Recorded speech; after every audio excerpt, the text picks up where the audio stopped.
जय हिंद दोस्तों। आप लोग कैसे हैं? आशा करते हैं आप लोग बहुत अच्छे होंगे। आप लोग की पढ़ाई जो होगी बहुत अच्छी चल रही होगी। और और आप लोग अपने तैयार जान लगाने के लिए पीआईक्यू और प्रैक्टिस सेट जरूर कर रहे होंगे। ठीक है, प्रैक्टिस सेट करने से आपकी जो कमियां हैं वो उजागर होंगी और उसको आप सुधार कर सकते हैं। ठीक है, पीआईक्यू करने से ये होगा कि आप पीआईक्यू अगर जो कर रहे हैं तो आपके प्रीवियस ईयर क्वेश्चन दिखेंगे और उससे आपका ट्रेंड एनालिसिस पता चलेगा कि हमको तैयारी किस लेवल पे करना है। ठीक है, तो अभी तक जो हमने महसूस किया है, आप पॉलिटी काफ़ी अच्छे क्वेश्चन पूछे गए हैं पॉलिटी के। तो पॉलिटी की आप थ्योरी जरूर देखते रहिए। ठीक है, थ्योरी बेस से इसमें क्वेश्चन ज़्यादा पूछे गए हैं और जैसे स्टैटिक पार्ट वाला जो है वो थोड़े कम पूछे गए हैं। और इसमें हम लोग व्याख्या भी कवर कर रहे हैं, तो व्याख्या में जो स्टैटिक पार्ट जितना था वो हम लोग पूरा कवर करते हुए साथ में चल रहे हैं। तो इसलिए वीडियो थोड़ी लंबी हो रही है और क्वेश्चन थोड़े कम बन रहे हैं क्योंकि हम लोग व्याख्या काफ़ी अच्छे से कवर कर रहे हैं। तो आप लोग के लिए ये रामबाण साबित होगा। आशा करते हैं कि आपको पीआईक्यू से जरूर क्वेश्चन देखने को मिलेंगे। ठीक है, तो आप लोग धैर्य बना के वीडियो में बने रहिएगा और चैनल पे यार आए हैं तो प्लीज चैनल को भी सब्सक्राइब कर लेना और वीडियो अच्छी लगे तो प्लीज वीडियो को भी लाइक कर देना। ठीक है, चलो हम लोग स्टार्ट करते हैं। 61वें नंबर क्वेश्चन से हमें से क्या पूछा है, भारत का राष्ट्रगान जन गण मन की रचना किसने की है? तो जन गण मन जो है राष्ट्रगान भारत का, इसकी रचना जो की है रविंद्रनाथ टैगोर के द्वारा की गई है। ऑप्शन ए जो दिया है आपका राइट आंसर हो जाएगा। अब इसकी व्याख्या देखो, व्याख्या में स्टैटिक काफी अच्छा इसमें कवर किया गया है, तो स्टैटिक वाला पॉइंट जो है आप लोग लिख सकते हो। ठीक है, तो व्याख्या में क्या दिया है, भारत के राष्ट्रगान जन गण मन की रचना रविन्द्रनाथ टैगोर ने की है। इस गीत को सर्वप्रथम कांग्रेस के कलकत्ता अधिवेशन में 27 दिसंबर 1911 को गाया गया था। इसका प्रकाशन 1912 में सर्वप्रथम तत्वबोधिनी पत्रिका में हुआ था। ठीक है, संविधान सभा ने इस गीत को भारत का राष्ट्रगान के रूप में 24 जनवरी 1950 को अपनाया था। पूरे गीत को 5 पद हैं, लेकिन प्रथम पद को राष्ट्रगान के रूप में अपनाया गया है। इसका गायन अवधि जो है वह 22 सेकंड की रखी गई है। अब इसमें जो स्टैटिक जितना भी है राष्ट्रगान से वह हम लोग पूरा इसमें कवर कर दिया गया है। ठीक है, तो ये काफी इंपॉर्टेंट आपका व्याख्या हो जाएगा। चलिए आगे बढ़ते हैं। अगला क्वेश्चन हमसे क्या पूछा है, किस मामले में आत्मरक्षा का अधिकार उपलब्ध नहीं है? तो इसमें से किस मामले में आत्मरक्षा का जो अधिकार होता है वह उपलब्ध नहीं है? तो लोक सेवा द्वारा किया गया कार्य जो है उसके उपलक्ष्य में आपको जो है आत्मरक्षा का अधिकार उपलब्ध नहीं होता है। तो ऑप्शन ए जो होगा हमारा सही आंसर हो जाएगा। और इसकी व्याख्या देखते हैं, व्याख्या में क्या दिया है, जैसे आत्मरक्षा का अधिकार निम्नलिखित परिस्थितियों में प्राप्त नहीं है। ठीक है, संबंधित उप प्रबंध भाग 96-106, ठीक है, आईपीसी। तो अब ये क्या है, पहले जो इसमें मतलब इस किन परिस्थितियों में उपलब्ध नहीं है, तो ये परिस्थितियां बताई गई हैं। इनमें जो है आपको आत्मरक्षा का अधिकार नहीं प्रदान मतलब प्राप्त नहीं होता है। ठीक है, तो पहला पॉइंट में क्या दिया है आपको, देखो यदि लोक सेवक या सरकारी कर्मचारी कोई कार्य जिससे मृत्यु या नुकसान की आशंका युक्त रूप में नहीं होती है और वह सद्भाव पूर्वक अपने पद पर काम करता है, तो उसमें है आप इसके नहीं विरुद्ध नहीं जा सकते। ठीक है, कोई व्यक्ति जो लोक सेवक के निर्देश पर कोई कार्य कार्य करे या करने की कोशिश करे, उदाहरण कोर्ट के लाठीचार्ज के आदेश, पुलिस की कार्रवाई जो है, इसके विरुद्ध भी आप नहीं जा सकते। यदि कोई कार्य उचित देखभाल व सावधानी से किया जाए तो तब उसे सद्भावना पूर्वक किया गया माना जाएगा। ठीक है, ऐसे समय में जब सुरक्षा के लिए उचित अधिकारियों की सहायता प्राप्त करने के लिए समय हो, तो उस समय भी आप इसके विरुद्ध नहीं जा सकते। स्वयं या संपत्ति की रक्षा के लिए उतने ही बल के प्रयोग का अधिकार है जितना स्वयं की रक्षा के लिए जरूरी हो। ठीक है, किसी विकृत चित्त व्यक्ति मतलब अपरिपक्व की समझ में शिशु या पागल व्यक्ति या शराबी जो होगा वह आपका विकृत चित्त कहलाता है। ठीक है, उसके खिलाफ आम रक्षा का अधिकार। ठीक है, किसी आक्रमण करने वाले को जान से मारा जा सकता है अगर उस हमलावर से मौत या बलात्कार या अप्राकृतिक कार्य अपहरण आदि आशंका हो तो। अब हम लोग और इसका अगला क्वेश्चन देखते हैं क्या है हमारा, आत्मरक्षा का अधिकार है, तो आत्मरक्षा का अधिकार क्या क्या है उसमें शामिल किया गया हमको बताना है। तो देखो इसमें जो है अपने शरीर के प्रति अपराध से प्रतिरक्षा का अधिकार शामिल है, दूसरे के शरीर की प्रतिरक्षा के प्रति अधिकार शामिल है, चोरी लूट आदि के अपराधों से प्रतिरक्षा के मतलब अधिकार उपलब्ध है। तो उपरोक्त सभी जो होगा हमारा राइट आंसर हो जाएगा।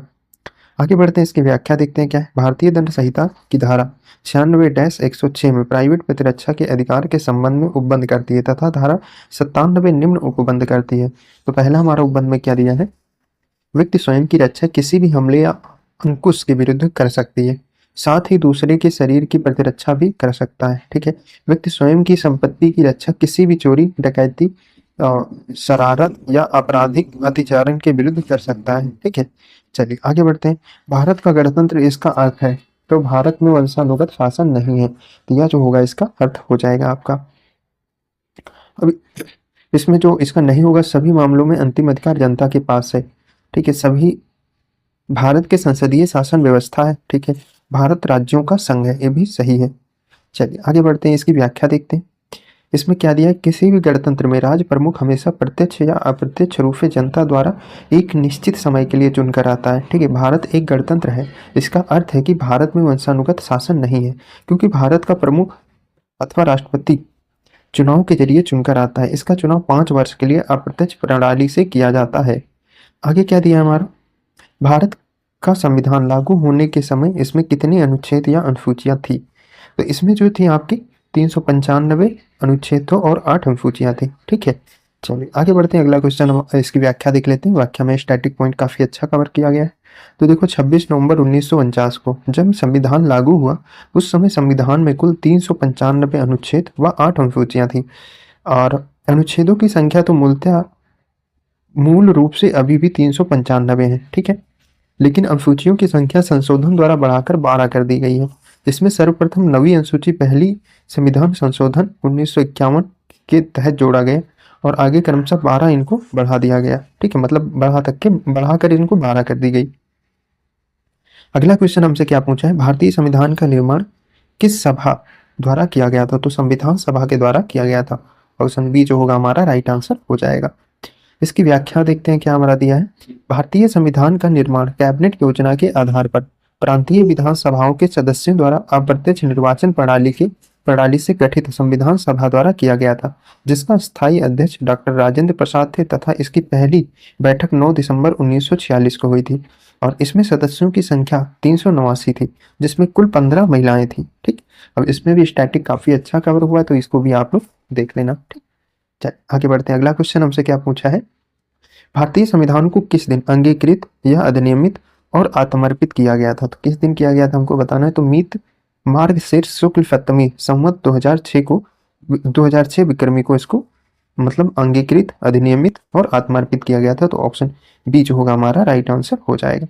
अब इसकी व्याख्या देखते हैं। जैसा कि भारतीय संविधान सभा द्वारा 26 नवंबर 1949 को संविधान को अंगीकृत, अधिनियमित, आत्मार्पित किया गया था, उस दिन विक्रमी संवत के अनुसार मार्ग शुक्ल पक्ष की सप्तमी 2007 थी।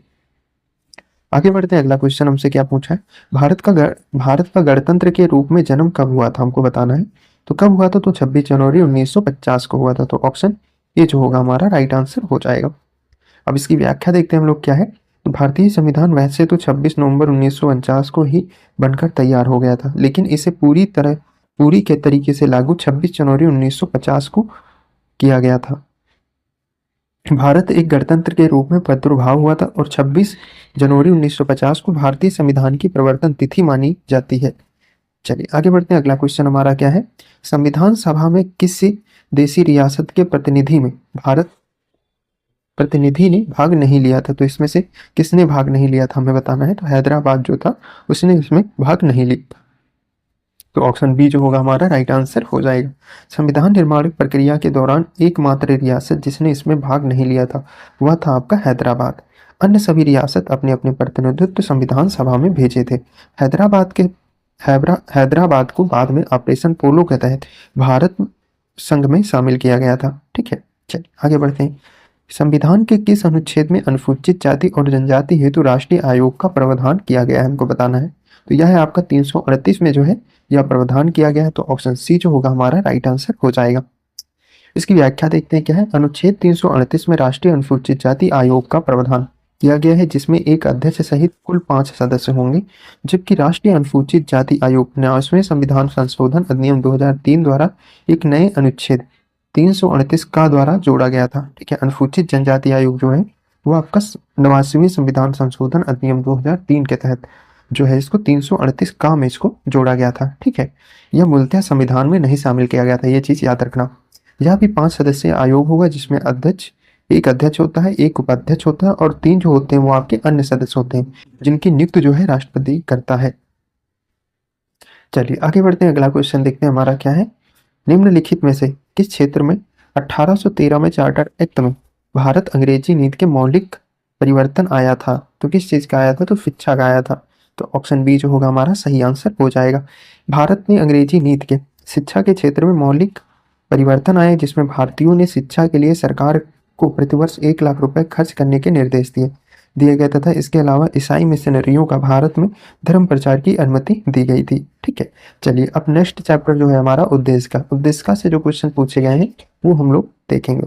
देखो, इससे काफी अच्छा क्वेश्चन जो हम लोगों ने अभी चैप्टर कवर किया है, इसमें काफी अच्छे क्वेश्चन पूछे गए थे। ठीक है, तो अब उद्देश्य का हम लोग क्वेश्चन देखते हैं। क्या है हमारा? प्रस्तावना को संविधान की राजनैतिक कुंडली के रूप में किसने वर्णित किया है?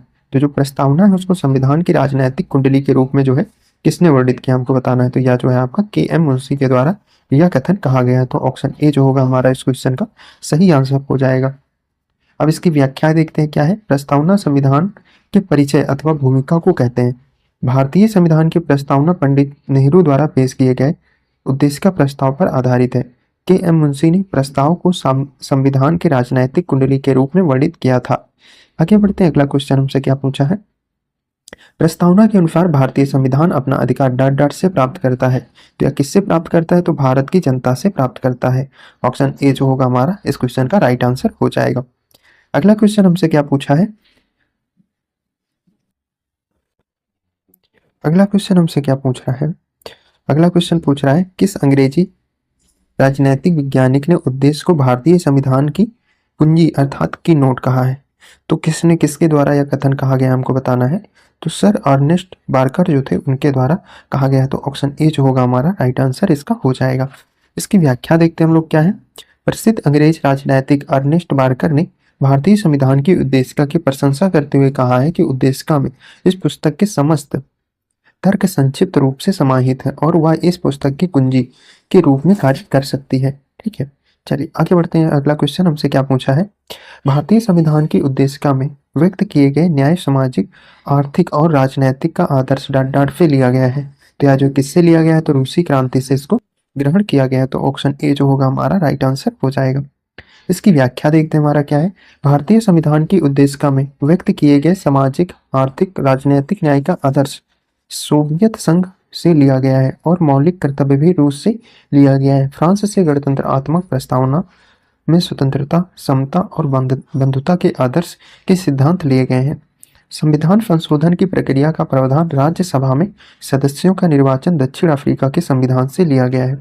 मौलिक अधिकार, न्यायिक समीक्षा राष्ट्रपति और उस पर महाभियोग, उपराष्ट्रपति और उच्चतम तथा उच्च न्यायालय के न्यायाधीशों को हटाने की जो विधि है यह आपका अमेरिका के संविधान से ग्रहण किया गया है। यह जो है व्याख्या काफी इंपॉर्टेंट है, तो इसको जरूर देख लेना अच्छे से आप लोग। चलिए आगे बढ़ते हैं। अगला क्वेश्चन हमसे क्या पूछा है? उद्देशिका को डाट के मामले में भारत के संविधान का हिस्सा माना गया था। तो यह जो है आपका किस वाद में माना गया था? तो केशवानंद भारती बनाम जो केरल राज्य था उसमें इसको माना गया था। तो ऑप्शन बी जो होगा हमारा राइट आंसर हो जाएगा। इसका हम लोग व्याख्या देखते हैं क्या दे रहा है। उद्देशिका को केशवानंद भारती बनाम केरल राज्य के मामले में भारत के संविधान का हिस्सा माना गया था। उद्देशिका यह बताती है कि संविधान जनता के लिए है तथा जनता ही अंतिम संप्रभु है। उद्देशिका संविधान के लक्ष्यों और आकांक्षों को प्रकट करता है। इसका प्रयोग किसी अनुच्छेद में विद्यमान अस्पष्टता को दूर करने में किया जा सकता है। उद्देश्य प्रस्ताव को पंडित जवाहरलाल नेहरू ने प्रस्तुत किया था और इसे संविधान सभा द्वारा 22 जनवरी 1947 को पारित किया गया था। ठीक, चलिए अगला क्वेश्चन हमसे क्या पूछा है? 13 दिसंबर 1946 को संविधान सभा में ऐतिहासिक उद्देश्य संकल्प को किसने रखा था? तो उद्देश्य संकल्प था, तो यह किसके द्वारा रखा गया था? तो जवाहरलाल नेहरू के द्वारा रखा गया था। ऑप्शन ए जो होगा हमारा सही आंसर हो जाएगा। व्याख्या देखते हैं हम लोग। 13 दिसंबर 1946 को जवाहरलाल नेहरू ने संविधान सभा के मामले ऐतिहासिक उद्देश्य संकल्प ने रखा था, जिसे सर्वसम्मति के साथ 22 जनवरी 1947 को स्वीकार कर लिया गया। इस उद्देश्य प्रस्ताव का प्रस्तावना के रूप में जाना जाता है और भारतीय प्रस्तावना अमेरिका के संविधान से लिया गया है। भारतीय प्रस्तावना में 42वें संविधान संशोधन 1976 के द्वारा इसमें शब्द जोड़े गए, कुछ नए शब्द जोड़े गए, जैसे आपका समाजवादी, पंथनिरपेक्ष और अखंडता शब्द।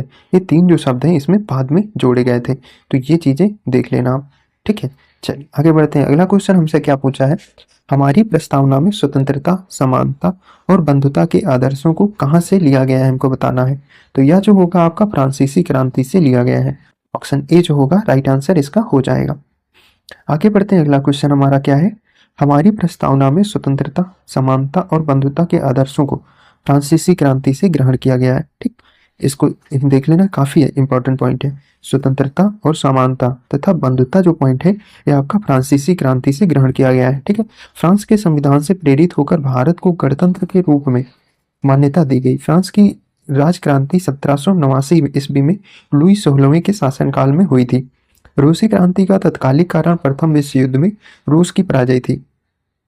अमेरिकी क्रांति, जिसे United state war of independence या अमेरिकन रिवोल्यूशनरी वार भी कहा जाता है, यह क्रांति 1775 से 83 के मध्य हुआ था। ठीक है, चलिए आगे बढ़ते हैं। अगला क्वेश्चन हमसे क्या पूछा है, भारतीय संविधान की प्रस्तावना में निम्नलिखित में से किस मुख्य शब्द का उल्लेख भारत के सभी लोगों के बीच सामान्य भाईचारा की भावना को प्राप्त करने के उद्देश्य से किया गया है।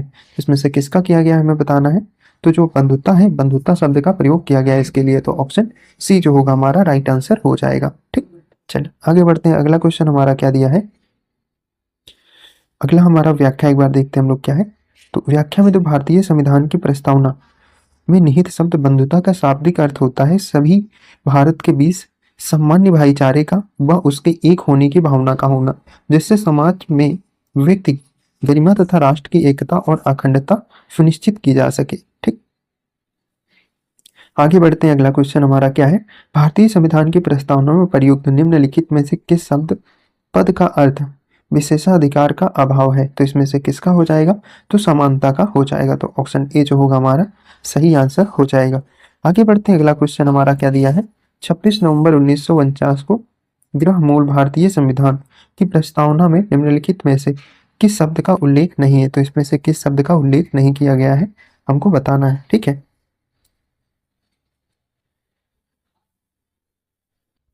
इसका जो सही आंसर हो जाएगा हमारा ऑप्शन डी हो जाएगा, अर्थात धर्मनिरपेक्ष जो शब्द है या उसमें उल्लेख नहीं किया गया था। ठीक है, चलिए आगे बढ़ते हैं। अगला इसकी व्याख्या देखते हैं हम लोग क्या है, भारतीय संविधान की प्रस्तावना को 42वें संविधान संशोधन अधिनियम 1976 के द्वारा संशोधित किया गया है, जिसमें 3 नए शब्द समाजवादी, पंथनिरपेक्ष और अखंडता जोड़े गए हैं। ध्यातव्य है कि 26 नवंबर 1949 को गृहीत मूल भारतीय संविधान की प्रस्तावना में पंथनिरपेक्ष शब्द का उल्लेख नहीं हुआ था। ठीक है, चलिए आगे बढ़ते हैं। अगला क्वेश्चन हमसे क्या पूछ रहा है, भारतीय संविधान की उद्देशिका में अब तक कितनी बार संशोधन किया जा चुका है। तो अब तक केवल मात्र एक ही बार हुआ है, जो 42वां संविधान संशोधन 1976 वाला हुआ था, तो वही हुआ है। तो ऑप्शन सी जो होगा हमारा राइट आंसर हो जाएगा। आगे बढ़ते हैं। अगला क्वेश्चन हमारा क्या है, निम्नलिखित में से कौन सा वस्तुपरक संकल्प में अभिव्यक्ति मौलिक प्रतिबद्धताओं की वह सूची है जिसे हमारे संविधान में स्थान दिया गया है। तो वह जो है आपका समानता हो जाएगी, स्वतंत्रता हो जाएगी, भ्रातृत्व हो जाएगा और लोकतंत्र और संप्रभुता जो है ये सब हो जाएंगे आपके। तो ऑप्शन डी जो है हमारा सही आंसर हो जाएगा। आगे बढ़ते हैं। अब इसके व्याख्या काफी बड़ा दिया है, हम लोग पूरा देखते हैं क्या है इसमें।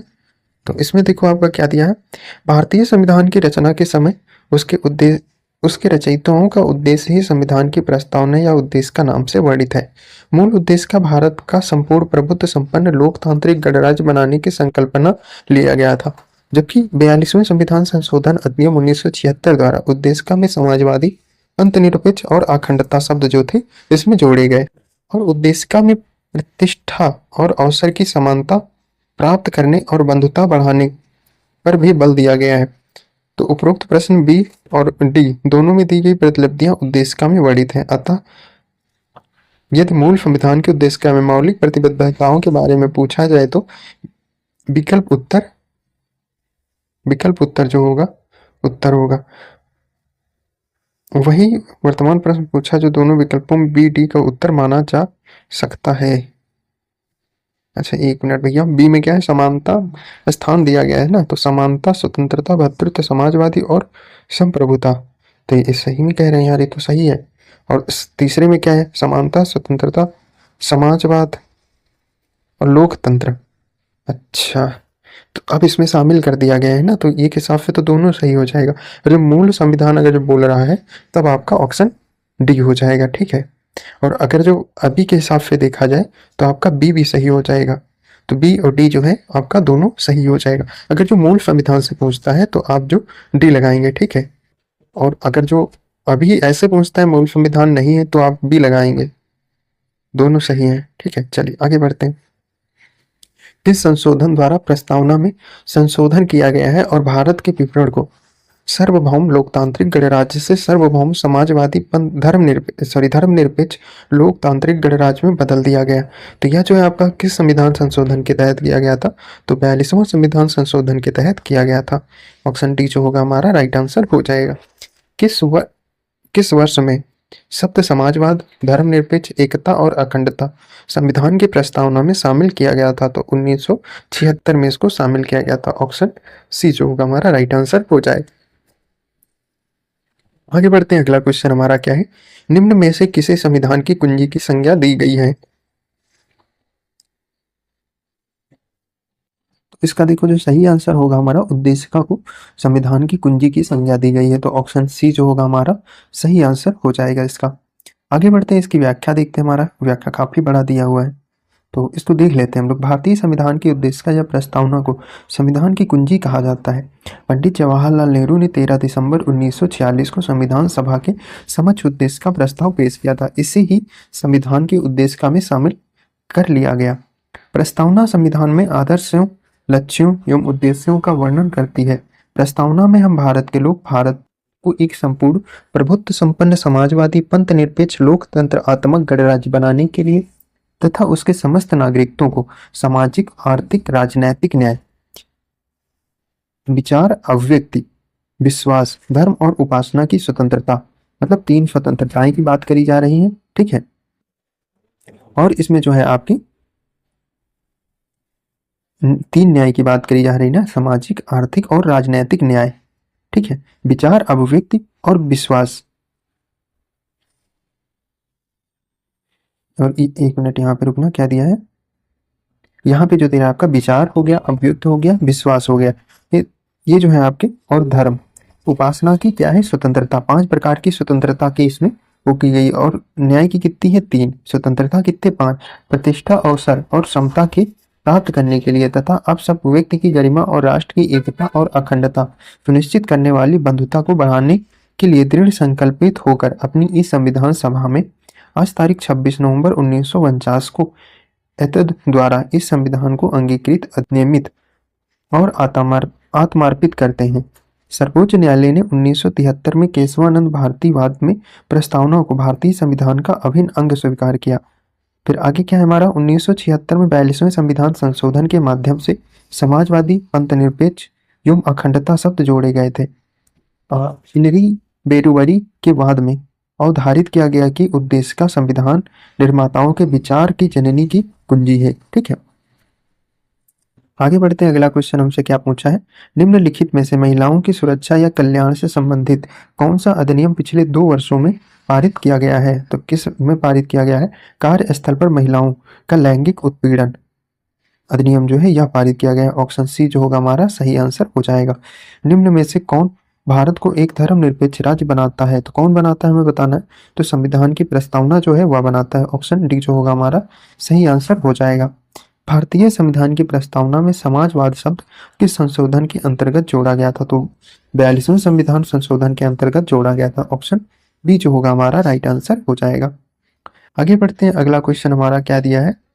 अगला टॉपिक जो होगा हमारा नागरिकता से। ये तो वेरी वेरी इंपॉर्टेंट चैप्टर है, इसको काफी अच्छे से आप लोग देखते रहिए, ठीक है। चलिए स्टार्ट करते हैं हम लोग।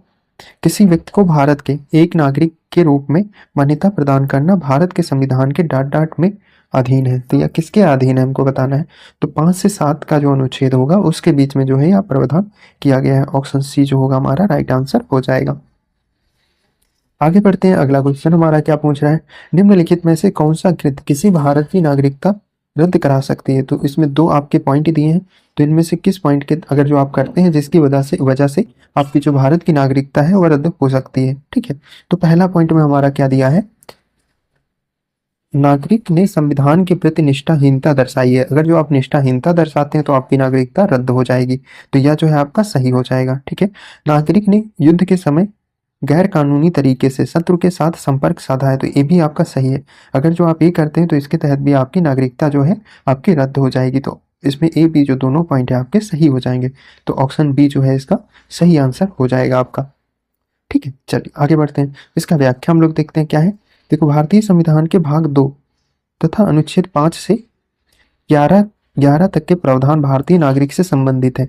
इन अनुच्छेदों से स्पष्ट है कि किसी भी भारतीय नागरिक की नागरिकता का परित्याग करने पर नागरिकता का परित्याग करने पर, नागरिक द्वारा संविधान के प्रति निष्ठाहीनता दिखाने पर, अन्य देश के नागरिक स्वीकार करने पर, अगर जो आप जैसे मतलब संविधान के प्रति निष्ठाहीनता दिखाते हैं या किसी अन्य देश की आप अगर जो नागरिकता स्वीकार करते हैं तो सरकार द्वारा आपकी नागरिकता जो है वह छीनी जा सकती है। ठीक है, गैर कानूनी तरीके से संपर्क साधने आदि पर कई कारणों से उसकी नागरिकता को मतलब समाप्त किया जा सकता है। जैसे आप गैर कानूनी मतलब फर्जी तरीके से आप अगर जो नागरिकता प्राप्त करते हैं तो भी आपका जो है रद्द किया जा सकता है नागरिकता। ठीक है, चलिए आगे बढ़ते हैं। अगला क्वेश्चन हमारा क्या है, भारत के संविधान का निम्नलिखित में से कौन सा भाग नागरिकता से संबंधित है। तो भाग 2 जो है ये आपका नागरिकता से संबंधित हो जाएगा। ऑप्शन बी जो है इसका राइट आंसर हो जाएगा हमारा। आगे बढ़ते हैं। अगला क्वेश्चन हमारा क्या पूछा है, भारत के सर्वोच्च न्यायालय के मुख्य न्यायाधीश हैं, तो उस सर्वोच्च न्यायालय के मुख्य न्यायाधीश जो थे वो कौन थे। तो पी सदाशिव शिवम जो थे उस समय थे। तो ऑप्शन बी जो होगा हमारा सही आंसर हो गया। ठीक, चलिए आगे बढ़ते हैं। अगला क्वेश्चन क्या है हमारा, भारत की नागरिकता निम्नलिखित में से किसके द्वारा प्राप्त की जाती है। तो इनमें से किसके द्वारा प्राप्त की जाती है हमको बताना है। तो जन्म से हाँ प्राप्त किया जा सकता है, वंशानुक्रम मतलब आपके दादा दादी उनके पर मतलब आपके परदादा अगर जो भारत के रहने वाले हैं तो उनके आधार पर आपको मिल सकती है। ठीक है, फिर देशीकरण से भी आप अर्जित कर सकते हैं। तो उपयुक्त तीनों विधि से आप जो है नागरिकता प्राप्त कर सकते हैं। ठीक है, इसका व्याख्या हम लोग देखते हैं क्या है। भारत में एकल नागरिकता का प्रावधान है। भारतीय नागरिकता का वर्णन भाग 2 के अंतर्गत अनुच्छेद 5 से 11 के मध्य किया गया है। भारत की नागरिकता जन्म से राजनयिक के बच्चे और विदेशियों के बच्चों को छोड़कर वंशानुक्रम से, देशीकरण से, पंजीकरण तथा भूमि विस्तार के माध्यम से प्राप्त किया जा सकता है। ठीक है, इसमें दो लोगों को छोड़ के आप जैसे राजनयिक हैं किसी देश के या आप उच्चायुक्त हैं।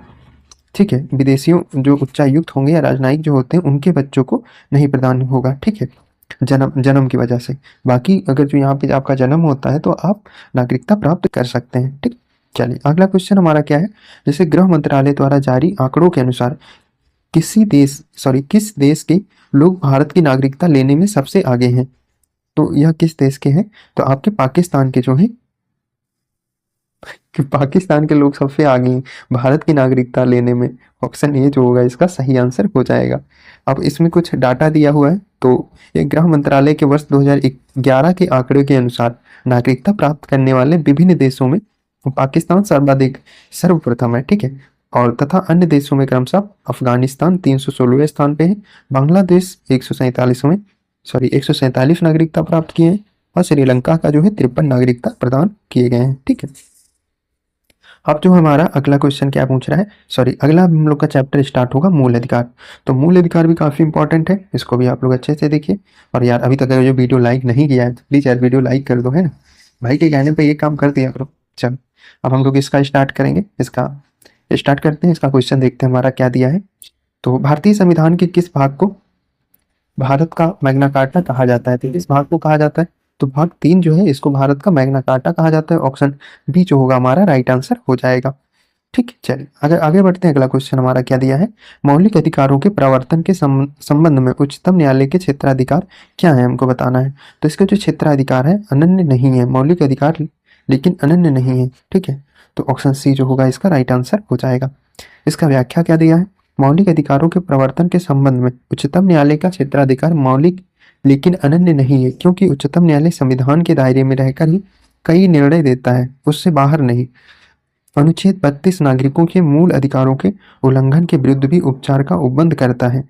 इन अनुच्छेदों के अंतर्गत कोई भी व्यक्ति जिसके मूल अधिकार पर कोई अतिक्रमण किया गया है उपचार के लिए सीधे उच्चतम न्यायालय में जा सकता है। इसीलिए उच्चतम न्यायालय को नागरिकों के मूल अधिकारों का संरक्षक कहा जाता है। ठीक, चलिए आगे बढ़ते हैं। अब अगला क्वेश्चन हमसे क्या पूछ रहा है, भारतीय संविधान के अनुसार कारखाने में रोजगार के लिए बच्चे की न्यूनतम आयु कितनी होनी चाहिए हमको बताना है। तो 14 वर्ष से कम नहीं होनी चाहिए। ठीक है, ऑप्शन डी जो होगा इसका राइट आंसर हो जाएगा आपका। यह जो है आपका भारतीय संविधान के अनुच्छेद 24 में यह वर्णन किया गया है कि 14 वर्ष से कम उम्र के जो बच्चे होंगे वह कारखाने आदि नियोजन से प्रतिषेध करता है, परंतु अभिनय के क्षेत्र में बाल कलाकार के रूप में और घर के कार्य के लिए इसे छूट प्रदान की गई है। ठीक है, तो ऑप्शन डी जो होगा राइट आंसर हो जाएगा।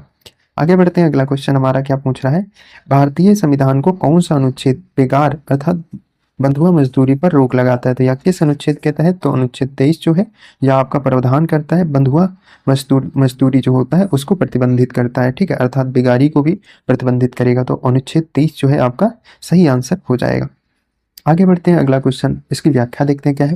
भारतीय संविधान के अनुच्छेद 23 में मानव के दुर्व्यवहार और बेगार तथा इसी प्रकार के अन्य बाल श्रम पर रोक लगाता है और इस उपबंध का कोई भी उल्लंघन करता है तो उसे आईपीसी की धारा 370, धारा 371 के तहत कार्यवाही की जाती है। तो आगे बढ़ते हैं, अगला क्वेश्चन हमसे क्या है, क्या पूछा है बताना है। तो भारत के संविधान का कौन सा अनुच्छेद व्यक्तिगत संपत्ति के लिए सुरक्षा प्रदान करता है। तो यह जो है आपका किस अनुच्छेद में किया गया है, तो अनुच्छेद 300 ए में जो है इसको प्रावधानित किया गया है और इसको संशोधन के तहत जोड़ा गया है। ठीक है, चलिए आगे बढ़ते हैं, इसकी व्याख्या देखते हैं। भारतीय संविधान के अनुच्छेद 300 ए के तहत व्यक्तिगत संपत्ति के लिए सुरक्षा प्रदान करता है। इसमें कहा गया है कि विधि के प्रतिकार के बिना व्यक्तियों को संपत्ति से वंचित नहीं किया जा सकता। अनुच्छेद 108 में कुछ दशाओं में दोनों सदनों की संयुक्त बैठक का प्रावधान किया गया है। ठीक है, अनुच्छेद 265 में विधि के प्रतिकार के बिना करों का अधिरोपण नहीं किया जा सकता, यह प्रावधानित किया गया है। ठीक, अब आगे बढ़ते हैं, अगला क्वेश्चन देखते हैं हमारा क्या है। अगला क्वेश्चन हमारा पूछ रहा है, जब कारावास की अवधि 3 महीने से कम हो तब एकांत कैद की सजा को क्रियान्वित करने में ऐसा कारावास किसी भी स्थिति में डांट से अधिक नहीं होगा। तो कितनी अवधि से अधिक नहीं होगा हमको बताना है। तो 1 मिनट हम लोग देख लेते हैं। तो ऑप्शन ए में हमारा क्या दिया है, एक समय में 3 दिन। ठीक है, एक समय में 7 दिन, एक समय में 14 दिन। तो यही जो होगा इसका राइट आंसर हो जाएगा, क्योंकि एक समय में 14 दिन तक एकांत कारावास दिया जा सकता है। तो ऑप्शन सी जो होगा इसका राइट आंसर हो जाएगा। आगे बढ़ते हैं, अगला क्वेश्चन क्या है हमारा, भारतीय संविधान में वाक्यांश कानून द्वारा स्थापित प्रक्रिया की अवधारणा डॉट से ली गई है। तो यह कहाँ से ली गई है हमको बताना है। तो जापान के संविधान से इसको ग्रहण किया गया है। ऑप्शन डी जो होगा हमारा राइट आंसर हो जाएगा।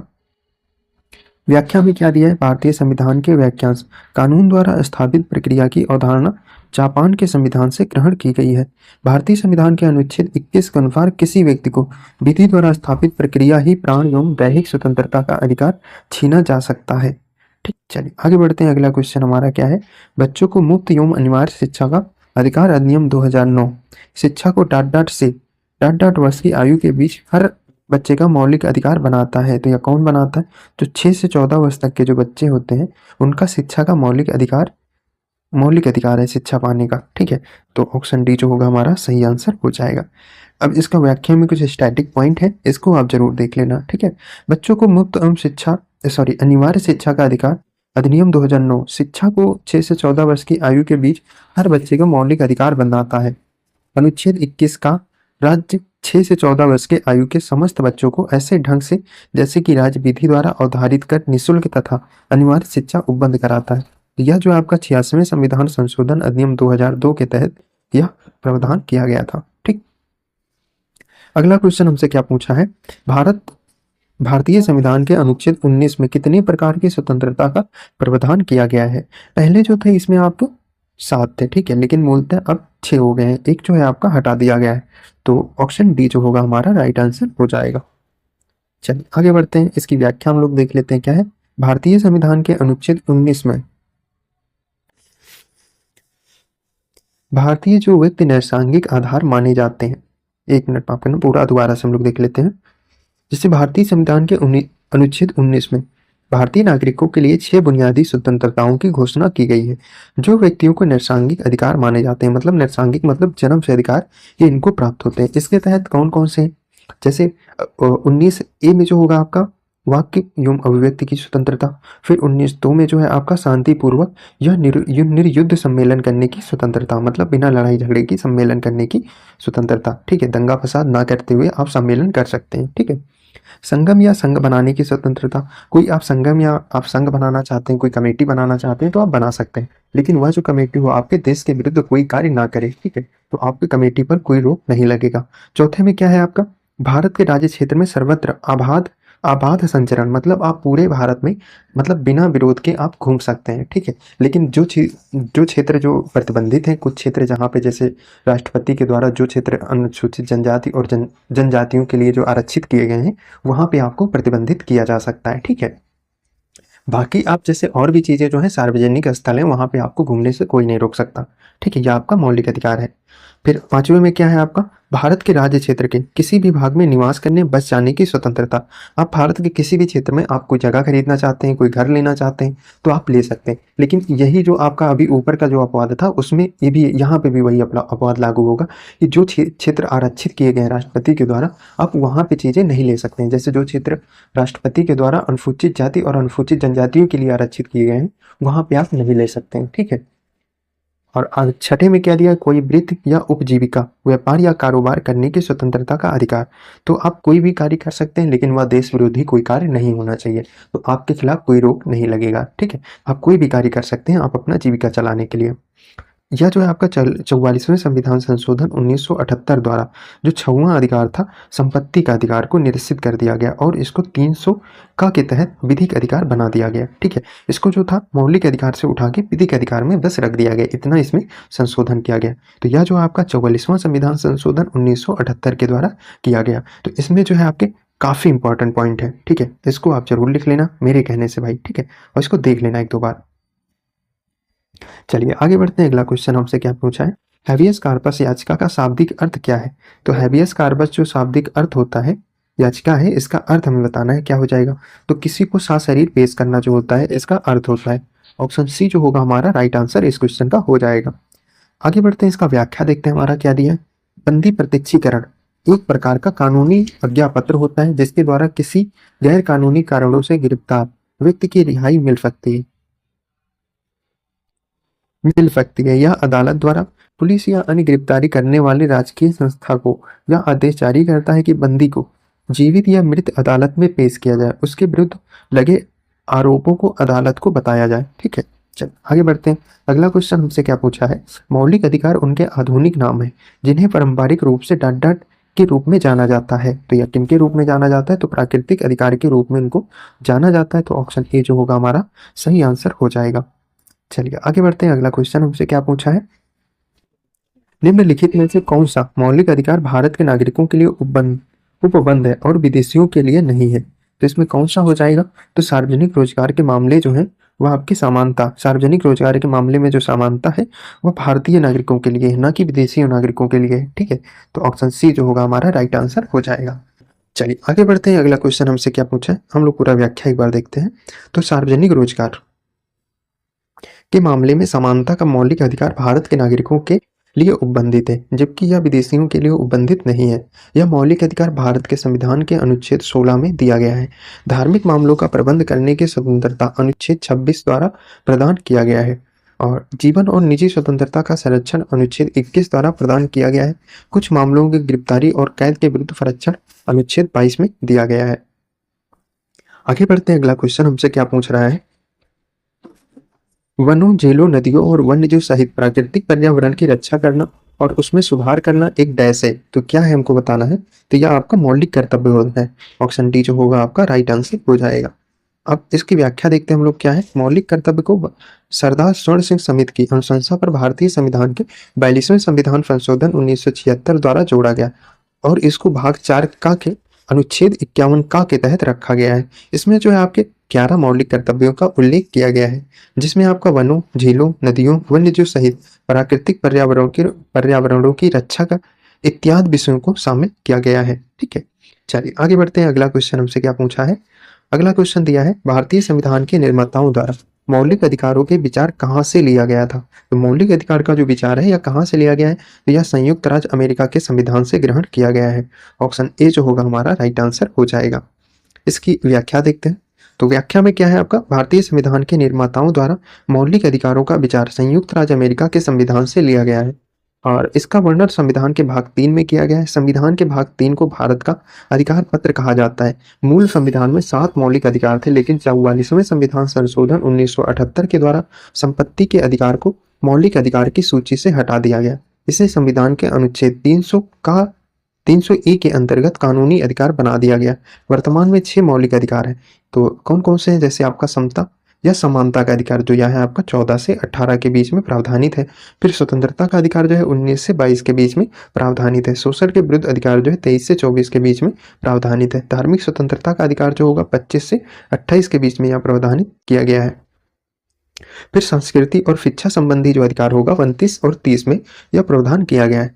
फिर संवैधानिक उपचारों का अधिकार जो है वह अनुच्छेद 32 के तहत किया गया है। ठीक है, चलिए आगे बढ़ते हैं। अगला क्वेश्चन हमसे क्या पूछा है, भारत संविधान के अनुच्छेद 26 के द्वारा निम्नलिखित में से कौन से अधिकार गारंटी दी जाती है। तो इसमें से किस अधिकार की गारंटी दी जाती है हमको बताना है।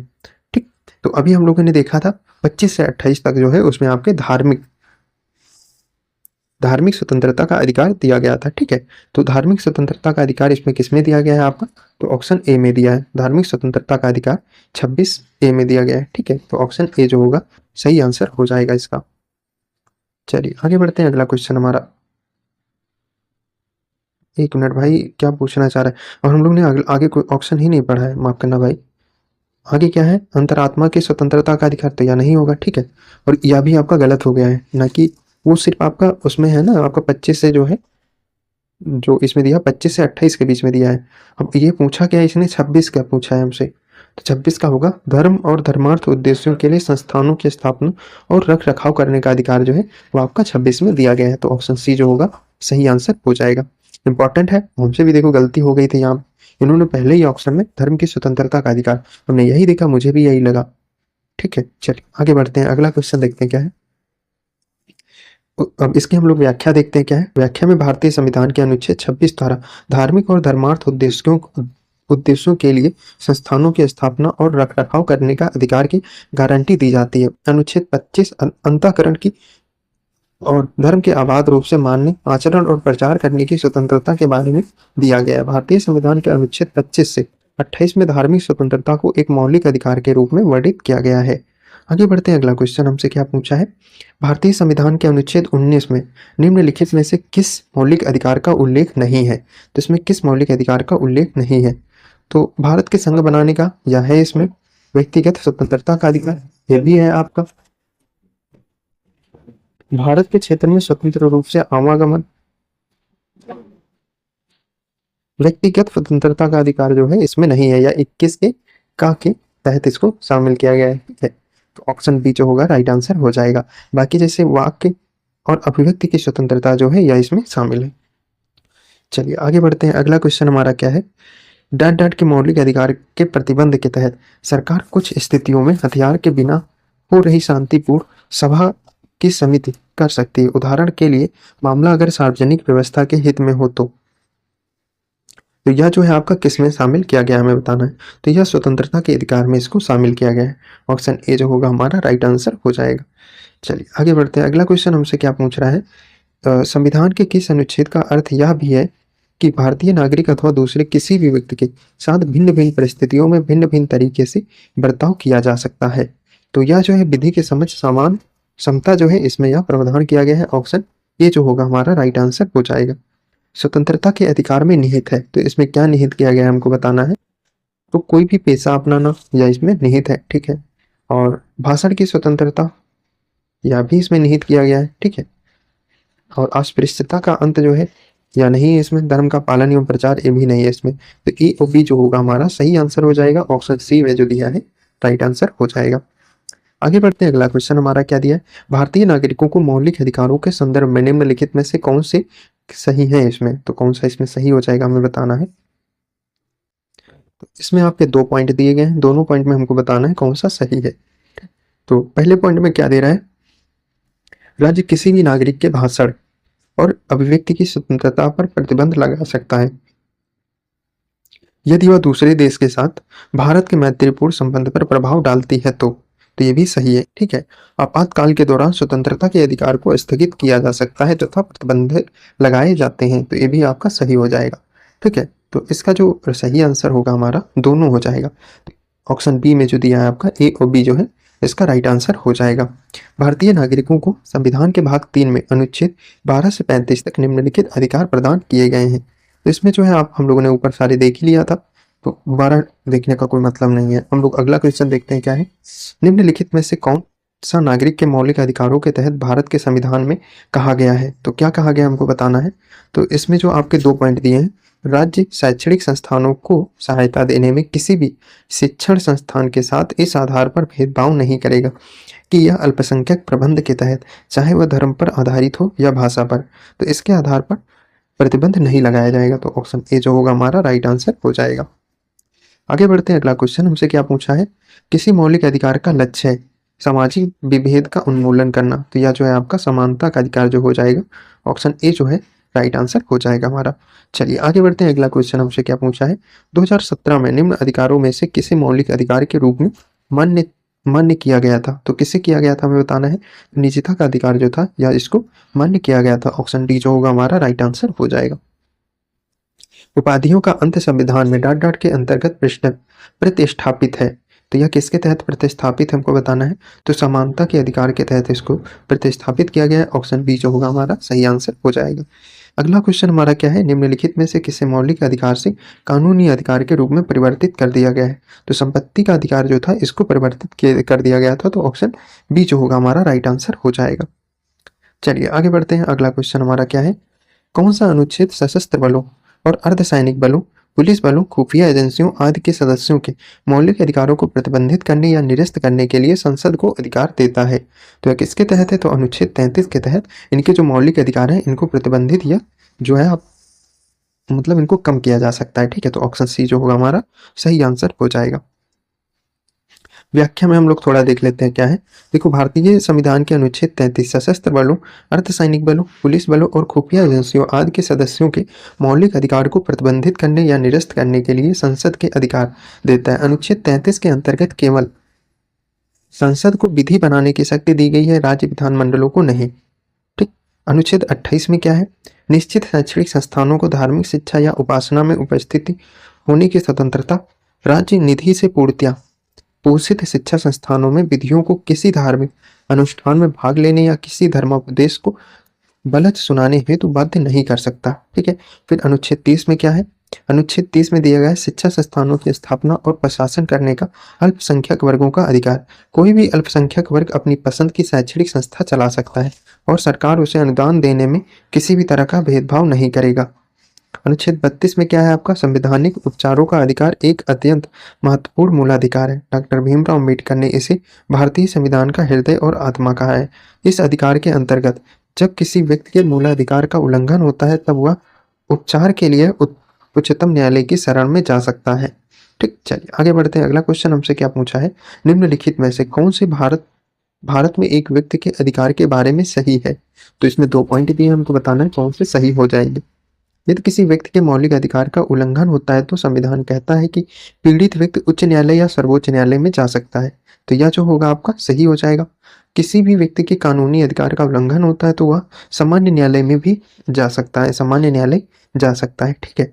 तो ये भी आपका सही हो जाएगा। तो हमारा जो सही आंसर होगा पी और क्यू जो दोनों दिया है आपका राइट आंसर हो जाएगा। आगे बढ़ते हैं, अगला क्वेश्चन, इसके व्याख्या देखते हैं। व्याख्या में कुछ चीजें इंपॉर्टेंट है आपकी। देखो व्याख्या में क्या दिया है। यदि किसी व्यक्ति के मौलिक अधिकार का उल्लंघन होता है तो संविधान कहता है कि पीड़ित व्यक्ति उच्च न्यायालय अनुच्छेद 226 के तहत या सर्वोच्च न्यायालय अनुच्छेद 32 के तहत जा सकता है। यदि किसी व्यक्ति के कानूनी अधिकार का उल्लंघन होता है तो वह सामान्य न्यायालय में जा सकता है। भारतीय संविधान के भाग 3 द्वारा प्रदत्त मूल अधिकार अमेरिका के संविधान से लिए गए हैं। यह अनुच्छेद 12 से 35 तक के प्रावधान अनुच्छेद में प्रावधानित है। भारतीय संविधान के अलावा अन्य जो भी अधिकार दूसरे अधिनियम में दिए गए हैं वे कानूनी अधिकार हैं, जैसे भारतीय दंड संहिता, दंड प्रक्रिया संहिता, नागरिक प्रक्रिया संहिता, संविदा अधिनियम इत्यादि। आगे बढ़ते हैं, अगला क्वेश्चन हमसे क्या पूछा है। निम्न मौलिक अधिकारों को उस अनुच्छेद के आरोही क्रम में लगाए जिसके तहत वे संविधान में दिखाई देते हैं। तो क्या दिखाई देते हैं हमको बताना है। तो CADB जो होगा इसका सीक्वेंस हो जाएगा आपका, ठीक है। अर्थात समानता का अधिकार हो जाएगा, फिर आपका उसके बाद स्वतंत्रता का अधिकार आएगा, फिर उसके बाद जो है शोषण के विरुद्ध अधिकार आएगा, फिर संस्कृति एवं शिक्षा का जो अधिकार है वो आएगा। तो ऑप्शन बी जो होगा हमारा राइट आंसर हो जाएगा। चलिए आगे बढ़ते हैं, अगला क्वेश्चन देखते हैं हमारा क्या है। इसमें थोड़ा अनुच्छेद दिया है, पूरे अनुच्छेद हम लोग देख लेते हैं एक बार, ठीक। इसमें समानता का अधिकार जो दिया है आपका 14 से 18 के बीच दिया है। तो अनुच्छेद 14 में क्या है, विधि के समक्ष समता, ठीक है। अनुच्छेद 15 में क्या है, धर्म, मूलवंश, जाति, लिंग या जन्म स्थान के आधार पर विभेद का प्रतिबंध किया गया है। अनुच्छेद 16 में क्या है, लोक नियोजन के अवसर में समता की बात की गई है। अनुच्छेद 17 में क्या है, अस्पृश्यता का अंत की बात कही गई है। अनुच्छेद 18 में क्या है, उपाधियों की अंत की बात कही गई है। स्वतंत्रता का अधिकार जो होगा आपका अनुच्छेद 19 से 22 तक के जो है उसमें प्रावधानित है। और 19 में क्या है, वाक्य एवं अभिव्यक्ति की स्वतंत्रता की व्याख्या की गई है। अनुच्छेद 20 में क्या है आपका, अपराधों के लिए दोष सिद्ध के संबंध में संरक्षण। अनुच्छेद 21 में क्या है, प्राण एवं दैहिक स्वतंत्रता का अधिकार। अनुच्छेद 21 का में क्या है, 6 से 14 वर्ष तक के बालकों को निःशुल्क एवं अनिवार्य शिक्षा का अधिकार दिया गया है, ठीक। चलिए आगे बढ़ते हैं, अगला अनुच्छेद में क्या प्रावधानित है। अनुच्छेद 22 में कुछ दशाओं में गिरफ्तारी और निरोध से संरक्षण। इसमें शोषण के विरुद्ध अधिकार जो है आपका अनुच्छेद 23 से 24 के बीच में प्रावधानित किया गया है, ठीक। अब इसमें देखते हैं अनुच्छेद 24 में। तो अनुच्छेद 24 जो है मानव के दुर्व्यापार एवं बालात्श्रम का प्रतिषेध करता है, ठीक है। अनुच्छेद 24 जो होगा कारखानों आदि में बालकों के नियोजन का प्रतिषेध करता है। और धर्म की स्वतंत्रता का अधिकार जो होगा हमारा वह हो जाएगा अनुच्छेद 25 से 28 तक, ठीक है। इसमें क्या किया गया है, इसमें संस्कृति और शैक्षणिक अधिकार जो है वो आपका 29 से 30 में दिया गया है, ठीक। और 29 में हमारा क्या दिया है, अल्पसंख्यक वर्गों के हितों का संरक्षण, ठीक है। फिर आपका 30 में क्या दिया है, जो 30 में दिया है शिक्षा संस्थानों की स्थापना और प्रशासन करने का अल्पसंख्यक वर्गों का अधिकार। फिर आपका आगे क्या है, संवैधानिक उपचारों का अधिकार जो है वह आपका अनुच्छेद 32 में दिया गया। संपत्ति का अधिकार जो है वह आप अनुच्छेद 300 का के तहत एक विधिक अधिकार बना दिया गया है, ठीक है। चलिए आगे बढ़ते हैं, अगला क्वेश्चन हमसे क्या पूछ रहा है, नागरिकों के मौलिक अधिकारों के संदर्भ में दिए गए विकल्पों में से कौन सा वक्तव्य सही है। तो इसमें से कौन सा सही हो जाएगा हमें बताना है। कोई व्यक्ति विशेष अपने मौलिक अधिकार त्याग सकता है, कोई व्यक्ति विशेष अपने मौलिक अधिकार त्याग सकता है। सेकंड में क्या दिया है, जो कानून या कार्यकारी कार्यवाही मौलिक अधिकारों के विरुद्ध हो वे अमान्य और रद्द माने जाएंगे। तो यह आपका सही हो जाएगा। लेकिन कोई विशेष अपने मौलिक अधिकार त्याग कर सकता है, तो यह जो है आपका यह सही नहीं होगा, है ना। तो ऑप्शन डी जो होगा हमारा राइट आंसर हो जाएगा इसका। अब इसकी व्याख्या में हम लोग देख लेते हैं क्या है। तो भारतीय संविधान के भाग 3 अनुच्छेद 12 से 35 तक मूल अधिकारों का विवरण है। मूल अधिकारों को यह नाम इसलिए दिया गया है क्योंकि इन्हें संविधान द्वारा गारंटी एवं सुरक्षा प्रदान की गई है, जो राष्ट्र कानून का मूल सिद्धांत है। ये मूल इसलिए भी है क्योंकि ये व्यक्ति के चहुमुखी विकास के लिए आवश्यक है। कोई भी व्यक्ति सामान्य या विशेष अपने मौलिक अधिकारों को त्याग नहीं सकता है, लेकिन आपातकाल के दौरान अनुच्छेद 20 और 21 को छोड़कर अन्य मौलिक अधिकार का निलंबन हो सकता है।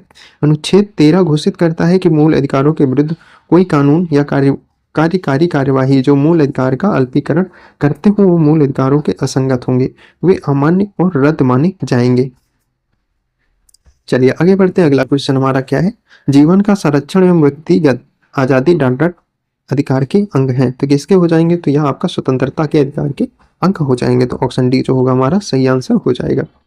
अगला क्वेश्चन हमसे क्या पूछ रहा है, भारत के नागरिकों के मौलिक अधिकारों के संदर्भ में निम्नलिखित में से कौन सा सही है। इसमें कौन सा सही माना जाएगा, 2 पॉइंट दिया है, तो दोनों पॉइंट में क्या सही हो जाएगा। तो पहला पॉइंट हमारा क्या दिया है, ए के तौर में अस्पृश्यता एक अपराध है और ऐसा आचरण करने वाले को कानूनी सजा मिल सकती है, ठीक है। सेकंड में क्या दिया है, भारत के नागरिक किसी अन्य देश के उपाधि ग्रहण नहीं कर सकते, ये भी आपका सही है। तो ऑप्शन ए और बी जो होगा आपका दोनों इसके राइट आंसर हो जाएंगे हमारे। आगे बढ़ते हैं, इसका व्याख्या हम लोग देखते हैं क्या है। तो संविधान के भाग 3 के अनुच्छेद 12 से 35 तक मूल अधिकार का विवरण है, ये न्यायोचित है। इनके उल्लंघन होने पर या व्यक्ति को अदालत जाने की अनुमति देता है। इन प्रावधानों का उद्देश्य कानून की सहायता सरकार बनाना है, न कि व्यक्तियों का। वर्तमान में संविधान के 6 मूल अधिकार हैं, ठीक है। संपत्ति के अधिकार को जो है आपका 44वां संविधान संशोधन अधिनियम 1978 के तहत हटा दिया गया है, ठीक है। बाकी ये सब सारे अनुच्छेद हैं जो हम लोगों ने अभी कई बार पढ़ चुके हैं, तो छोड़ते हैं। आगे देखते हैं अगला क्वेश्चन हमारा क्या है, संविधान के अनुच्छेद 17 के तहत किसी व्यक्ति को प्राप्त होने वाले नागरिक अधिकार डाट से संबंधित है। तो जो 17 है आपका नागरिक अधिकार सती का उन्मूलन का अधिकार है भाई। ऑप्शन डी जो होगा राइट आंसर हो जाएगा। व्याख्या जरूरी है इसका, देखना हमें लग रहा है। देखो, अनुच्छेद 17 स्पष्ट उल्लेख है कि अस्पृश्यता का अंत किया जाता है और उसका किसी भी रूप में आचरण निषिद्ध किया जाता है। अस्पृश्यता से उपजी किसी निर्योग्यता को लागू करना अपराध होगा, जो विधि के अनुसार दंडनीय होगा। इसी लागू करने हेतु 1955 में अस्पृश्यता अपराध अधिनियम 1976 में, सिविल अधिकार संरक्षण अधिनियम 1989 में इसे प्रभावी बनाते हुए क्रूरता निवारण अधिनियम भी बना दिया गया। यह जो है काफी इंपॉर्टेंट है मेरे हिसाब से, तो आप लोग इसको जरूर देख लो। चल आगे बढ़ते हैं, अगला क्वेश्चन देखते हैं हमारा क्या है। संविधान के कौन से अनुच्छेद के तहत मजिस्ट्रेट की अदालत में याचिका दायर करके कोई भी नागरिक किसी सार्वजनिक मुद्दे पर न्यायालय जा सकता है? तो न्यायालय जा सकता है हमें बताना है। तो संविधान के अनुच्छेद 32 के खंड 3 के तहत संसद को यह शक्ति प्राप्त है कि वह अन्य न्यायालय को सभी प्रकार के निर्देश, आदेश, रिट जारी करने की शक्ति प्रदान कर सकती है। ठीक है, चलिए आगे बढ़ते हैं। अगला क्वेश्चन हमसे क्या पूछा है। भारत के संविधान के लेख के साथ निम्नलिखित अधिकारों में कौन सा गलत तरीके से मेल है? तो शोषण के विरुद्ध अधिकार जो है 23-24 में उल्लेखित है, सही हो जाएगा। समता का अधिकार जो है 14 से 18 के बीच में है। ठीक है, स्वतंत्रता का अधिकार जो हो जाएगा आपका 19 से 22 में जो है उल्लेखित है। धर्म की स्वतंत्रता का जो है आपका 11 से 13 के बीच में नहीं उल्लेखित है ना। और धर्म का जो है आपका वो आपका 25 से 28 में उल्लेखित है। ठीक, चलिए आगे बढ़ते हैं। मानवाधिकार के सार्वभौमिक घोषणा में उल्लेखित मानवाधिकार के सिद्धांत भारतीय संविधान के किन अनुच्छेदों में निहित है, इनको बताना है। तो 12 से 51 के बीच में जो है इनको उल्लेखित किया गया है। एक मिनट, मानवाधिकार के सार्वभौमिक घोषणा 51 नहीं होगा यार, लेकिन अच्छा सही है। देखो इसमें पूछना क्या चाह रहा है ना कि मानव अधिकार की सार्वभौमिक घोषणा मतलब सभी प्रकार की घोषणाओं का उल्लेख जो है वो किसके बीच किया गया है। काफी यार गजब क्वेश्चन है भाई, बहुत अच्छा क्वेश्चन इन्होंने बनाया है, मतलब बिल्कुल हिलाने वाला क्वेश्चन। इसमें सब कंफ्यूज होंगे यार, जहां तक मुझे लग रहा है कि कंफ्यूज ही एकदम, अनुच्छेद ही ऐसा दिया लेकिन इन्होंने सार्वभौमिक घोषणा को उल्लेख किया, मतलब सभी प्रकार की जो मानवाधिकार की घोषणाएं हैं वह इसमें शामिल कर रहा है। तो आपका देखो जो मौलिक अधिकार है वो 12 से 36 है, फिर 36 से 51 जो है वो आपका राज्य के नीति निर्देशक तत्व जो है वो भी आपकी घोषणाएं है ना, तो वो भी इसमें शामिल करके वो पहुंच रहा है, तभी वो 12 से 51 तक के बीच में दे रहा है। ठीक है, चलिए आगे बढ़ते हैं। अगला क्वेश्चन देखते हैं हमारा क्या है। भारतीय संविधान की धारा 22 के अनुसार अधिकतम कितने समय के भीतर गिरफ्तार करके हिरासत में लिए गए किसी व्यक्ति को निकटतम मजिस्ट्रेट के समक्ष प्रस्तुत करना चाहिए? तो 24 घंटे के अंदर इसको प्रस्तुत करना चाहिए। तो ऑप्शन डी जो होगा हमारा सही आंसर हो जाएगा। चलिए आगे बढ़ते हैं। अब इसमें थोड़ा व्याख्या है वो हम लोग देखते हैं। अनुच्छेद 22 किसी व्यक्ति के गिरफ्तारी एवं निरोध से संरक्षण प्रदान करता है। अनुच्छेद 22 भाग 2 में पहला भाग साधारण कानूनी मामले से संबंधित है, जबकि दूसरा भाग जो है निवारक हिरासत के मामले से संबंधित है। में क्या है, अनुच्छेद 22 का पहला भाग उस व्यक्ति को जिसे साधारण कानून के तहत हिरासत में लिया गया निम्नलिखित अधिकार उपबंध करता है। ठीक है, तो पहला पॉइंट में क्या है, गिरफ्तार करने के आधार पर सूचना देने का अधिकार, विधि व्यवसायी से परामर्श और प्रतिरक्षा करने का अधिकार। तीसरे में क्या है, दंडाधिकार के प्रमुख 24 घंटे में यात्रा के समय को छोड़कर पेश होने का अधिकार। चौथा में क्या है, चौथे में दंडाधिकारी द्वारा बिना अतिरिक्त निषेध दिए 24 घंटे में रिहा करने का अधिकार इसमें दिया गया है। ठीक है, चलिए आगे बढ़ते हैं। अगला क्वेश्चन हमसे क्या पूछा है, निम्नलिखित में से कौन से या कौन सा किसी भारतीय को प्राप्त कानूनी अधिकार के बारे में सही है बताना है। तो इसमें पी और क्यू के रूप में 2 पॉइंट दिया है, हमें बताना है। तो कानूनी अधिकार एक सामान्य कानून द्वारा सुरक्षित किए गए हैं, यह आपका सही हो गया। उस कानून को बदलकर विधायिका द्वारा कानूनी अधिकार में बदला जा सकता है या हटाया जा सकता है, तो ये भी आपका सही हो जाएगा। तो पी और क्यू जो होगा इसका राइट आंसर हो जाएगा हमारा। चलिए आगे बढ़ते हैं। अगला क्वेश्चन हमारा क्या है, निम्नलिखित में से कौन सा वक्तव्य भारतीय संविधान में नागरिकों के मौलिक अधिकार के रूप में उल्लेखित है? तो पॉइंट ए में क्या दिया है, किसी भी व्यक्ति को एक ही अपराध के लिए एक से अधिक बार दंड नहीं दिया जा सकता। ठीक है, यह सही बात है। किसी भी व्यक्ति को उसकी इच्छा के विरुद्ध देश की रक्षा और राष्ट्र की सेवा करने के लिए बाध्य नहीं किया जा सकता। तो किया जा सकता है जब आपको राष्ट्रहित की जरूरत पड़ेगी। अनुच्छेद 23 के तहत उसमें जो आपको बताया गया है कि आपके इच्छा के विरुद्ध कोई कार्य या बलात्सर्म नहीं कराया जा सकता। लेकिन अगर जो राष्ट्र की ज़रूरत पड़ती है तो आपसे ज़बरदस्ती काम करवाया जा सकता है, ठीक है। या राष्ट्रीय कोई आपदा आती है, बाढ़ग्रस्त या कोई वैसी कोई आपदा आती है राष्ट्र पर, आपसे काम करवाया जा सकता है। तो ठीक है, यह जो होगा आपका गलत हो जाएगा, ऑप्शन ए जो होगा हमारा राइट आंसर हो जाएगा। ऑप्शन डी जो होगा हमारा सही आंसर हो जाएगा। इसकी व्याख्या देखते हैं, व्याख्या में आपका क्या दे रहा है। देखो, इसमें बता रहा है भारतीय संविधान में नागरिकों के मौलिक अधिकार 12 से 35 का वर्णन किया गया है। अनुच्छेद 20 में किसी भी व्यक्ति को एक अपराध के लिए एक बार से अधिक दंडित नहीं किया जा सकता। किसी अपराध के लिए अभियुक्त किसी व्यक्ति को स्वयं अपने विरुद्ध साक्षी होने के लिए बाध्य नहीं किया जा सकता। जबकि अनुच्छेद 33 में इस उपबंध का अपवाद भी प्रावधान है कि किसी भी व्यक्ति को उसकी इच्छा के विरुद्ध देश की रक्षा, अनुच्छेद 33, ठीक है, उसमें देश के रक्षा मतलब रक्षा और राष्ट्र की सेवा करने के लिए बाध्य किया जा सकता है। तो यह आपका सही हो जाएगा, ठीक है। चलिए आगे बढ़ते हैं। अगला क्वेश्चन क्या है हमारा, निम्नलिखित में से कौन सा सही मिलान है। तो इनमें से कौन सा जो आपका सही मिलान दिया है। तो भाषण एवं अभिव्यक्ति की स्वतंत्रता जो है वह अनुच्छेद 1 में ही समाहित है। तो ऑप्शन सी जो होगा हमारा राइट आंसर हो जाएगा। चलिए आगे बढ़ते हैं। भारतीय संविधान के अनुच्छेद 20 जो है वह किससे संबंधित है। तो वह है आपका दोष सिद्धि के संदर्भ में संरक्षण से संबंधित है। ऑप्शन बी जो होगा हमारा राइट आंसर इसका हो जाएगा। चलिए आगे बढ़ते हैं। अगला क्वेश्चन हमसे क्या पूछा है, भारतीय संविधान के अनुच्छेद 21(a) के तहत राज्य को डांट से वर्ष तक के आयु के सभी बच्चों को मुक्त एवं अनिवार्य शिक्षा प्रदान करनी है। तो 6 से 14 वर्ष तक के बच्चों को जो है अनिवार्य शिक्षा मुक्त करानी है, ऑप्शन मुक्त उपलब्ध करानी। तो ऑप्शन बी जो होगा हमारा राइट आंसर हो जाएगा। भारतीय संविधान का अनुच्छेद 22 निम्न में से किससे संबंधित है, हमको बताना है। तो यह जो होगा कुछ मामलों में गिरफ्तारी एवं हिरासत के खिलाफ संरक्षण से संबंधित है। ऑप्शन बी जो होगा हमारा सही आंसर हो जाएगा। इसका व्याख्या देखते हैं। भारतीय संविधान का अनुच्छेद 22 कुछ मामलों में गिरफ्तारी और हिरासत के खिलाफ संरक्षण से संबंधित है। यानी इसके अनुसार यदि कोई व्यक्ति को मनमाने ढंग से गिरफ्तार किया गया है तो उसे 3 प्रकार से स्वतंत्रता दी गई है। पहला क्या है, हिरासत में लिए जाने का कारण बताना, 24 घंटे के अंदर उसके अदालत के समक्ष पेश करना, और व्यक्ति को अपनी पसंद के वकील से सलाह लेने का अधिकार।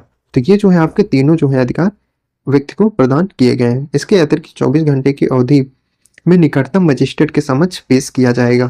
तो ये भी हो सकता है, ठीक है। चलिए आगे बढ़ते हैं। अगला क्वेश्चन हमारा क्या है, भारत के संविधान के अनुच्छेद 24 के तहत डांट वर्ष में से कम आयु के बच्चों को किसी कारखाने में काम करने के लिए नियोजित नहीं किया जा सकता। तो वह आपका 14 वर्ष के आयु से कम जो बच्चे होते हैं उनको किसी कारखाने में काम करने के लिए नहीं नियोजित किया जा सकता। तो ऑप्शन ए जो होगा हमारा राइट आंसर हो जाएगा। अगला क्वेश्चन हमारा क्या पूछा है, भारत के संविधान का निम्नलिखित में से कौन सा अनुच्छेद राष्ट्रपति के चुनाव की प्रक्रिया से संबंधित है। ये तो एकदम ऊपर पहुंच गया। इसका जो सही आंसर होगा हमारा ऑप्शन बी हो जाएगा, अर्थात अनुच्छेद 55 में जो है यह प्रावधानित है, ठीक है। चलिए आगे बढ़ते हैं। अगला क्वेश्चन हमसे क्या पूछा है, अब अनुच्छेद जो है वह हम लोग देख लेते हैं। भारतीय संविधान के प्रमुख अनुच्छेदों में उनसे संबंधित निम्न तथ्य कौन से हैं। जैसे 14 में क्या है, विधि के समक्ष समानता का उल्लेख है, ठीक है। 15 में क्या है, धर्म जाति मूल वंश लिंग जन्म स्थान के आधार पर भेदभाव का निषेध। 55 में क्या है, भारत के राष्ट्रपति के चुनाव की प्रक्रिया। 61 में क्या है, राष्ट्रपति पर महाभियोग चलाने की प्रक्रिया। 51 में क्या है, अंतर्राष्ट्रीय शांति और सुरक्षा की अभिवृद्धि।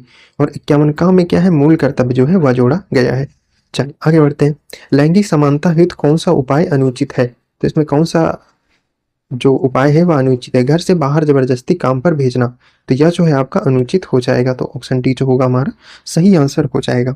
आगे बढ़ते हैं। अगला क्वेश्चन हमारा क्या पूछा है, किस मौलिक अधिकार का उल्लंघन होने पर कोई भी नागरिक किस अधिकार का सहारा लेकर अदालत जा सकता है। तो इसमें से किसकी सहारा ले सकता है, तो संवैधानिक उपचार का अधिकार जो है हमारा अनुच्छेद 32 के तहत और उच्चतम न्यायालय में 226 के तहत जो प्राप्त है उसके तहत वह जा सकता है। तो ऑप्शन सी जो होगा हमारा राइट आंसर हो जाएगा।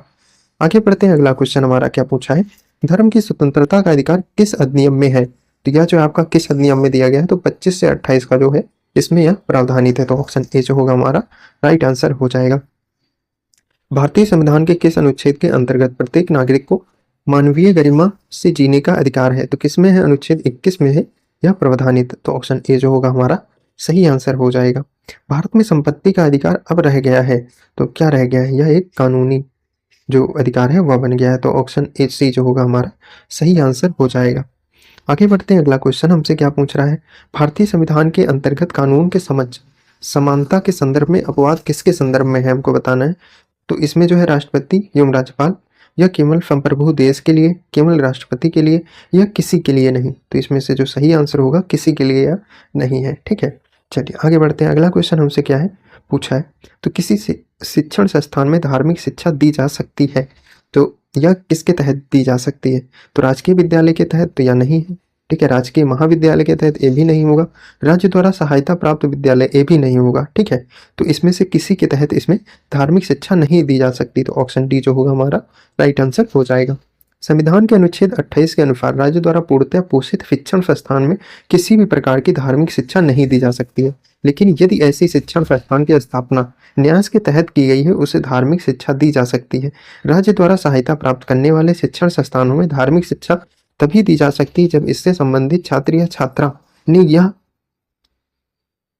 ने या यदि वह आवश्यक है तो उसके अभिभावक ने सहमति दी हो तब शिक्षा दे सकती हैं। ठीक है, सांघिक न्याय से सिद्धांत निम्नलिखित में लागू होता है, तो इसमें किसमें लागू होता है हमें बताना है।